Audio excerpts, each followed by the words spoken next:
کبھی کبھی خاموشی سب سے بڑا اعلان بن جاتی ہے، اور صبر ایک ایسا طوفان جنم دیتا ہے جو دشمن کو رونٹ ڈالتا ہے۔ کیا آپ نے کبھی ایسی قوم دیکھی ہے جو بیک وقت نرم بھی ہو اور فولادی بھی؟ آج دیکھیے وہ لمحہ جب پاکستان فقط جواب نہیں، پیغام دے رہا ہے۔ یہ کوئی عام دن نہ تھا۔ پاکستان نے وہ قدم اٹھایا جس نے جنوبی ایشیا کی فضاؤں میں گونج پیدا کر دی۔ ایک وسیع، فیصلہ کن اور حیران کن جوابی کارروائی جس نے دشمن کو نہ صرف جھنجھوڑ کر رکھ دیا بلکہ اس کے دفاعی نظام کی بنیادیں ہلا دی۔ پاکستانی انٹیلیجنس کی نشاندہی، بروقت حکمت عملی اور بے مثال جرأت نے ایک ایسے حملے کو جنم دیا جسے تاریخ مدتوں یاد رکھے گی۔ اب سنیے اس جوابی کارروائی کی تفصیل جس نے دشمن کی نیندیں حرام کر دیں۔ بیاس میں براہ راست حملہ کیا گیا۔ براموس میزائلوں کے ذخیرے کو مکمل طور پر تباہ کر دیا گیا۔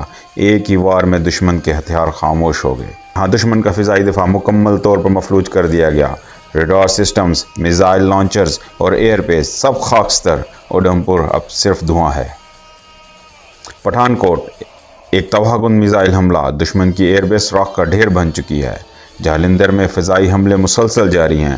ہر دھماکہ دشمن کے غرور کو خاک میں ملا رہا ہے۔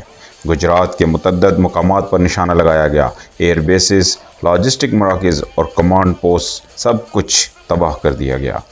دہلی کا علاقہ حصار کے قریب ایک میزائل کو روک لیا گیا، لیکن دہلی اب بھی ممکنہ ہدف کی حیثیت رکھتا ہے۔ ایک خاموشی ہے جو طوفان سے پہلے کی خبر دے رہی ہے۔ راجستھان ریگستان کی سرزمین بھی اب محفوظ نہیں رہی۔ فوجی تنصیبات پر کاری وار کیا گیا ہے۔ سری نگر، یہاں کے ایئر بیس پر میزائلوں کی بارش ہوئی۔ 20 بھارتی فوجیوں کی ہلاکت کی تصدیق ہو چکی ہے۔ خوف برف سے زیادہ سرد ہو چکا ہے۔ چندی گڑھ کے ہتھیاروں کے بڑے ذخیرے کو غیر فعال کر دیا گیا۔ صرف چند گھنٹوں میں بھارت کے 26 سے زائد اہم فوجی مقامات کو نشانہ بنایا گیا۔ شمالی بھارت کا امن اب ملبے اور دھوئیں میں لپٹا ہوا ہے۔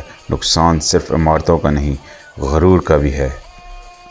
اور اس سب کے پیچھے ایک حقیقت نمایاں ہے، ایک قوم جو سیسا پلائی ہوئی دیوار کی مانند کھڑی ہے، یعنی ایسا مضبوط، متحد اور ناقابل شکست وجود جو نہ ٹوٹے نہ بکھرے۔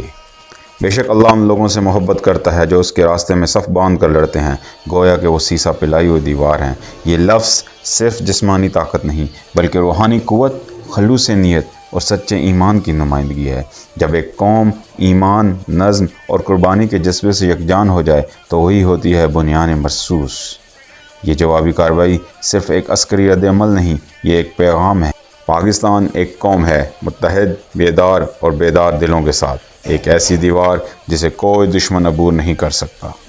اگر آپ کو یقین ہے کہ اتحاد، ایمان اور قربانی ہی اصل طاقت ہیں تو اس ویڈیو کو دوسروں تک پہنچائیں۔ اپنے خیالات کمنٹس میں ضرور لکھیں کیونکہ ہر آواز اہم ہے۔